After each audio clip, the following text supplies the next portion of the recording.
तो hello students, कैसे हो आप सब लोग। This is B Hemant sir. आज हम और एक जेईई एडवांस 2022 का एक क्वेश्चन करेंगे। ठीक है, it's a very interesting question. Organic chemistry का एक क्वेश्चन है। ठीक है, क्वेश्चन आपको दिख रहा होगा यहाँ पे। I read out the question for you. The weight percentage of hydrogen in Q, ठीक है, क्यू यहाँ पे प्रोडक्ट है इस रिएक्शन का, formed in the following reaction sequence. ठीक है, अब यहाँ पे एक रिएक्शन दे रखा है। यहाँ पे अगर हम देखें तो we have as a reactant we have chlorobenzene. Right, this is chlorobenzene. यहाँ पे हमको एक दो टाइप ऑफ रिएक्शंस करना है। पहले तो हमको रिएक्ट करना है NaOH के साथ एट 623 केल्विन 380 एम प्रेशर। उसके बाद हमको रिएक्ट करना है पहले तो कॉन्सेंट्रेटेड H2SO4 के साथ, सल्फ्यूरिक एसिड के साथ, and then with concentrated HNO3 which is nitric acid. ठीक है, ऐसे हमको एक series of reaction carry out करना है एंड फाइनली जो हमको प्रोडक्ट मिलेगा which will be Q, which will be of course the major product, उसमें, ठीक है, उसमें हाइड्रोजन का कॉम्पोजिशन परसेंटेज कितना है वो हमको देखना है। ठीक है, सुनने में थोड़ा टफ लगता है बट है काफ़ी ज़्यादा इजी। ठीक है, यहाँ पे और कुछ इन्फॉर्मेशन दे रखी है यहाँ पे, जैसे atomic mass of H is, hydrogen is 1, for carbon is 12, nitrogen is 14 and so on. ठीक है, देखते हैं ये इन्फॉर्मेशन आगे कहाँ पे यूज होने वाली है। और ओके, तो पहले तो रिएक्शन सॉल्व कर लेते हैं अच्छे से। स्टार्टिंग में दे रखा है हमको reactant, as a reactant we have chlorine, तो क्लोरोबेंजीन सॉरी, तो विल ड्रॉ क्लोरोबेंजीन फर्स्ट। ठीक है, this is nothing but chlorobenzene. Now we have to react it with NaOH at 623 Kelvin and 380 m pressure. ठीक है, अब अगर गौर से parameters देखें, NaOH है, 623 केल्विन टेम्परेचर है और काफ़ी ज़्यादा प्रेशर है। ठीक है, तो ये रिएक्शन देख के हमको समझ में आता है कि this is a nucleophilic substitution reaction. ठीक है, this is a nucleophilic substitution reaction. होना क्या है यहाँ पे अगर हम देखें तो ये जो Cl है वो रिप्लेस हो जाएगा एक और पावरफुल और अच्छा जो न्यूक्लियोफाइल होगा उससे। ठीक है, तो यहाँ पे NaOH, we know that NaOH will be split into Na plus NaOH minus. Simply यहाँ पे जो NaOH पार्ट है वो this will be a stronger nucleophile, तो यहाँ पे Cl को वो रिप्लेस कर देगा। ठीक है, of course the Cl will be coupled up with Na and it will be forming NaCl as a byproduct। ठीक है, तो यहाँ पे जो अपना प्राइमरी प्रोडक्ट बनेगा that will be nothing but benzene. Cl replace हो गया है OH से and this is nothing but phenol. ठीक है, पहला पार्ट अपना डन हो गया, पहला स्टेप फ्रॉम द रिएक्शन। ठीक है, उसके बाद हमको ये जो प्रोडक्ट मिलेगा विच इज फिनॉल, उसको ट्रीट करना है कॉन्सेंट्रेटेड H2SO4 के साथ and then further on it will be reacted with concentrated HNO3 nitric acid. ठीक है, यहाँ पे देख लेते हैं। नाउ अगर हम ध्यान से देखें, फिनॉल है ये। ठीक है, whenever फिनॉल, एक एक करके देखते हैं, whenever phenol is reacted with concentrated H2SO4 तो यहाँ पे सल्फोनिक एसिड बनने के चांसेस ज़्यादा हो जाते हैं। ठीक है, सल्फोनिक एसिड मतलब क्या मैं बताता हूँ। H2SO4 को मैं ऐसे लिख सकता हूँ, HSO3 सॉरी OHSO3H। ठीक है, तो यहाँ पे जो ये वाला पार्ट है वो सब्स्टिट्यूशन रिएक्शन जैसे काम करता है। ठीक है, नाउ अगेन वी नो कि यहाँ पे एक एरोमेटिक कंपाउंड में हमको जो ऑर्थो एंड पैरासाइट्स होते हैं वो ज़्यादा एक्टिव होते हैं। ठीक है, तो एनीवे यहाँ पे जो सब्स्टिट्यूशन के चांसेस होंगे वो पैरा और ऑर्थो पोजीशंस पे ज़्यादा होंगे। ठीक है, तो ये SO3H यहाँ पे और यहाँ पे सब्स्टिट्यूशन रिएक्शन कैरी आउट करेगा। Simply if we see the product will be looking something like this. तो यहाँ पे आ जाएगा OH एज इट इज़ और ऑर्थो और पैरा पोजिशंस पे will be having our SO3H group. Alright, ठीक है, अगर इसका नाम देखें it will be phenol 2,4. Why 2,4? Because अगर नंबरिंग करेंगे तो 1, 2, 3 एंड 4, तो सेकेंड एंड फोर्थ पोजीशन पे हमारा SO3H ग्रुप है, ठीक है. So it will be called as phenol 2,3 disulphonic acid. Getting me? ठीक है, ये अपना प्रोडक्ट बन गया है.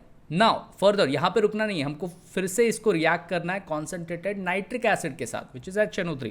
अगर फर्दर ऑन इसी को हम रिएक्ट करें with nitric acid concentrated HNO3, तो we know it's a very famous and common type of reaction.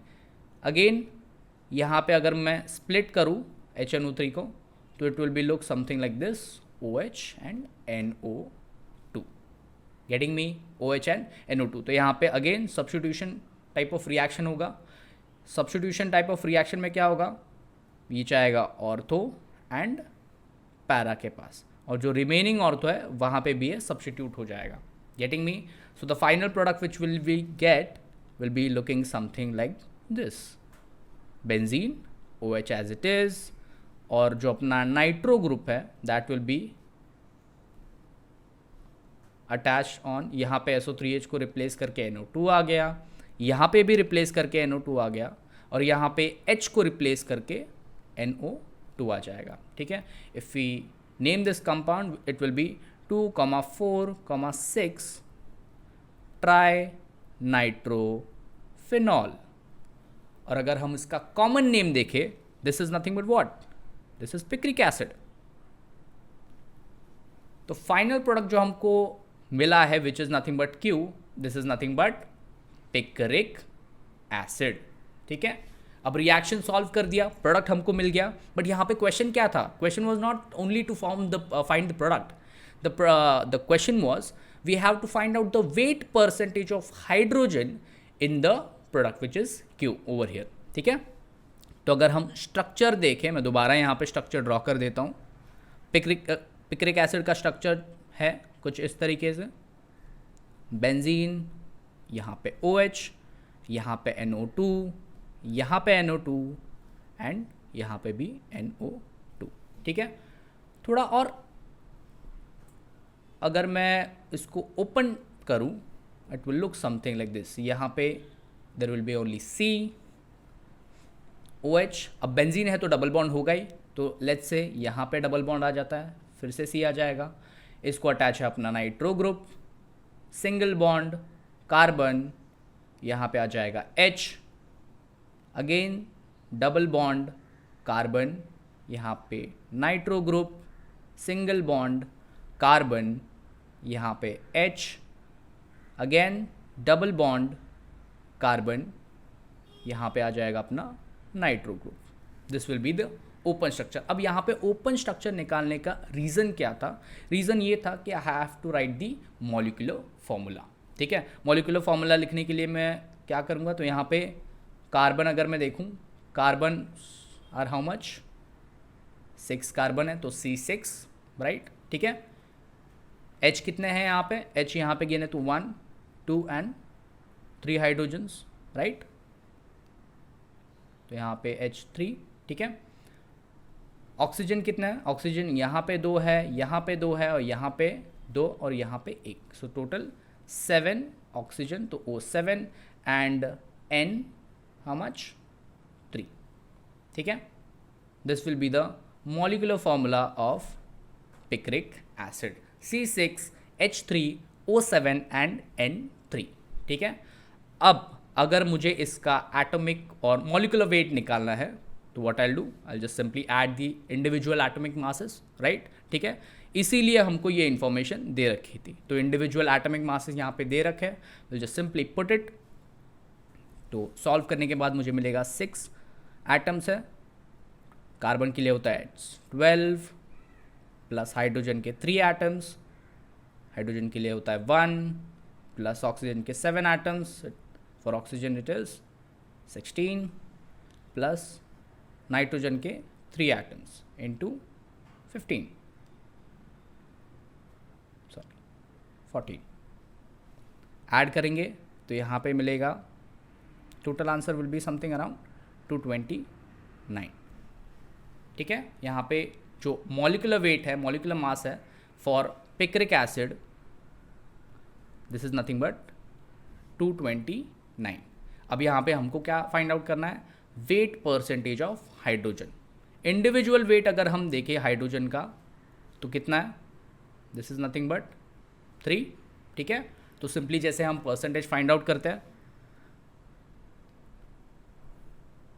Just right wait percentage of hydrogen, तो इंडिविजुअल वेट कितना है यहाँ पे 3, टोटल मॉलिकुलर वेट कितना है 229 इंटू 100।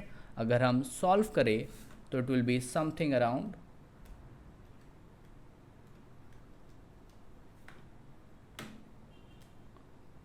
1.31,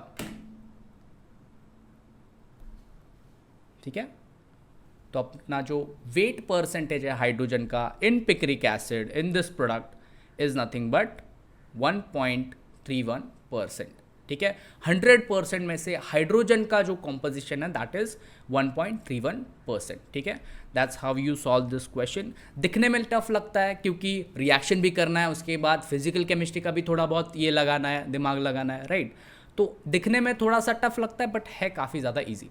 ऐसे ही बहुत सारे क्वेश्चंस और सॉल्व करते रहेंगे। अभी जेईई एडवांस का एग्जाम होगा, वो भी 2023 के भी क्वेश्चंस हम सॉल्व करेंगे।